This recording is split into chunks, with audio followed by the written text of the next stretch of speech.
ready to have your mind blown. Today, we're diving deep into some of the most incredible space discoveries, and honestly, I can't wait to unpack this stuff. It's going to be a wild ride. We're talking about pushing the boundaries of what we thought we knew about our solar system. Exactly. And it all starts with these two little probes launched back in 1977. Can you believe it? 1977. Voyager 1 and 2 still out there doing their thing. It's mind-blowing. They were only supposed to last 5 years, maybe 10 max, and here they are cruising through interstellar space. Interstellar space. Okay, back up a sec.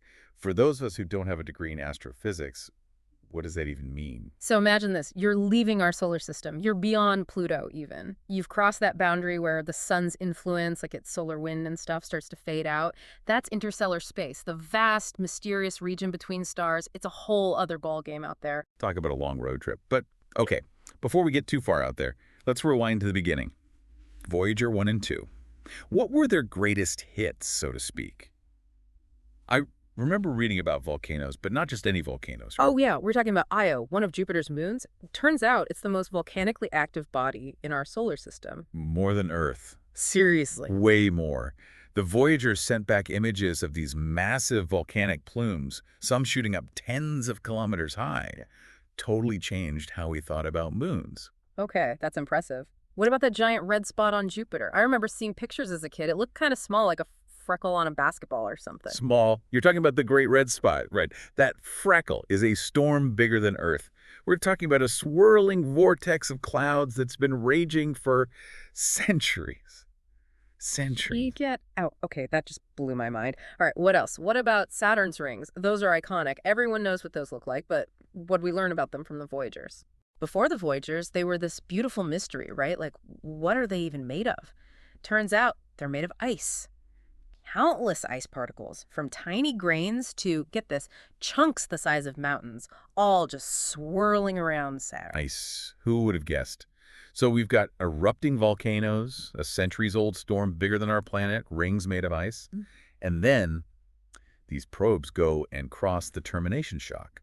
That sounds intense. What is that exactly? It's wild. Imagine the sun's energy like a shockwave, constantly blasting outward. The termination shock is where that shockwave slams into the interstellar medium, all the stuff floating between stars. Like a cosmic traffic jam. Kind of. It creates this chaotic, turbulent region where the solar wind abruptly slows down, and our Voyagers, they just cruise right through it. Like it was nothing. It's mind-boggling. They just kept on trucking. But here's the thing. Space is vast, right? And sending information across those distances, well, let's just say it doesn't always go as planned. Yeah, it's not like sending an email.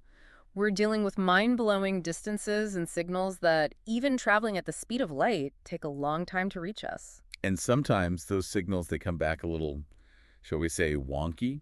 Recently, Voyager 1 started sending back some data that had the engineers scratching their heads. It's like, imagine you ask someone for directions and they're like, bleep boop, turn left at the gurgle, boop. That's Voyager 1 right now. Sounds like it needs a good reboot. But seriously, what's going on? So the system on Voyager 1 that controls its orientation, its AACS, it's sending back data that just doesn't make sense. It's not totally gibberish, but it's definitely not giving us accurate info. So how do you even begin to fix that when you're talking about something that's billions of miles away? It's not like you can send a mechanic.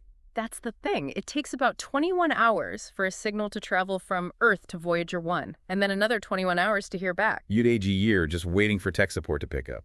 But on a serious note, that makes it even more impressive what those engineers are able to do. Oh, absolutely. They're basically trying to troubleshoot a problem with a 46-year-old spacecraft that's billions of miles away. It's incredible, really. It really highlights how vital these missions are, even after all these years. We're still learning so much. Yeah. And it makes you think, right, if we're out there exploring, sending out probes, what if someone or something else is doing the same? What if they're trying to get in touch? Now you're talking about the search for extraterrestrial intelligence study? Exactly. And I know there hasn't been like official contact or anything, but haven't there been some, let's say, interesting signals over the years? I'm thinking of the WOW signal. Wasn't that a big deal? Oh, yeah. Back in 1977, an astronomer picked up this strong, narrowband signal that lasted for 72 seconds. 72 seconds. That's it. That's all they got. But it was unlike anything they'd seen before, and it seemed like it could be artificial. The astronomer was so stunned, he wrote "wow" next to it. Hence, the name. So did they ever figure out what it was? That's the thing. No one's been able to explain it definitively, and it's never been detected again. A cosmic one-hit wonder. That's kind of eerie, but also, I don't know, kind of exciting. Like, what if it was a signal from another civilization just passing by? Makes you think about how much is out there that we don't know about. Exactly. And that's what makes the search for extraterrestrial life so compelling. There's this equation, the Drake equation, that tries to estimate how many civilizations might be out there in our galaxy. An equation. Yeah. Okay, I was not good at math in school, but I'm listening. It's not about getting an exact number. It's more about considering all the factors that might influence whether or not intelligent life exists elsewhere. So, like, how many stars are there? How many planets? How many might be habitable? That kind of thing. Exactly. And when you start plugging in even conservative estimates, it makes you realize that, statistically speaking, it's very possible we're not alone. Okay, that's kind of blowing my mind a little bit. But here's another brain twister. Let's say we're not alone. Let's say there are other civilizations out there. How do we even begin to have a conversation across such vast distances? That's the billion-dollar question.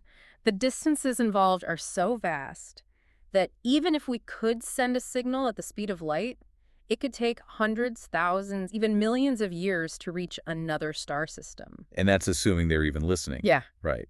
And that they can understand what we're trying to say. It's almost too much to wrap your head around. It's a humbling thought, for sure. But even if the chances of communication are slim, just the possibility of not being alone in the universe is pretty incredible. I totally agree.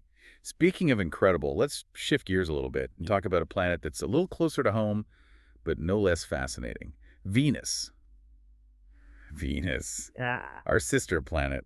But not really, right? I mean, it's got this reputation for being a real scorcher. Yeah, Earth's evil twin is more like it. It's got a crazy thick atmosphere, and all that CO2 traps heat like nobody's business. So not exactly a tropical paradise. We're talking like surface temperatures hot enough to melt lead, right? Got it. Yeah. Not exactly hospitable, which is why this discovery a few years back was such a head-scratcher. You're talking about the phosphine, right? I remember hearing about that.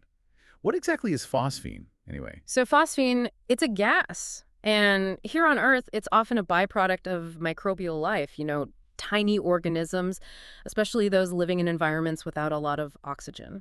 Okay, so finding it on Venus, that's kind of a big deal. Like, is there life on Venus that's producing this gas?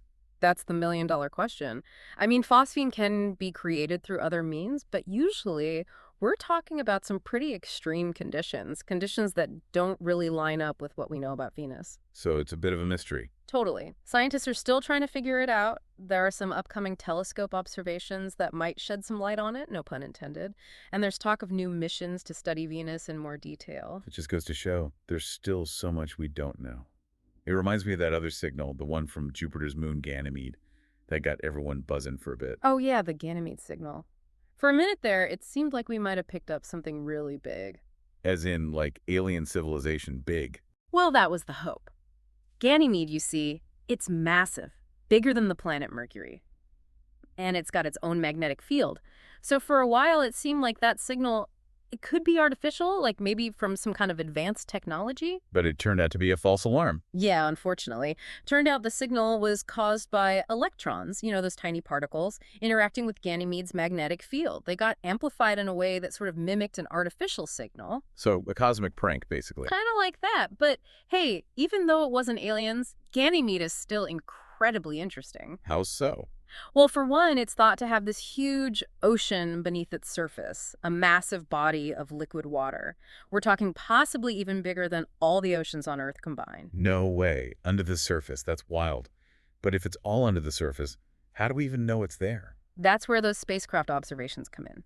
They've measured these subtle variations in Ganymede's magnetic field, and the best explanation, the one that fits the data, is that there's this huge, salty ocean conducting electricity beneath the ice. So even though we haven't found definitive proof of life on Venus or Ganymede, the possibilities, they're still out there.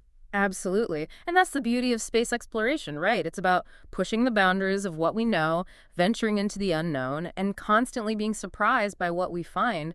Who knows what other secrets are waiting to be discovered? I, for one, can't wait to find out. Thanks for joining us on this incredible journey. We'll be back next time with another deep dive into the mysteries of the cosmos. Until then, keep looking up.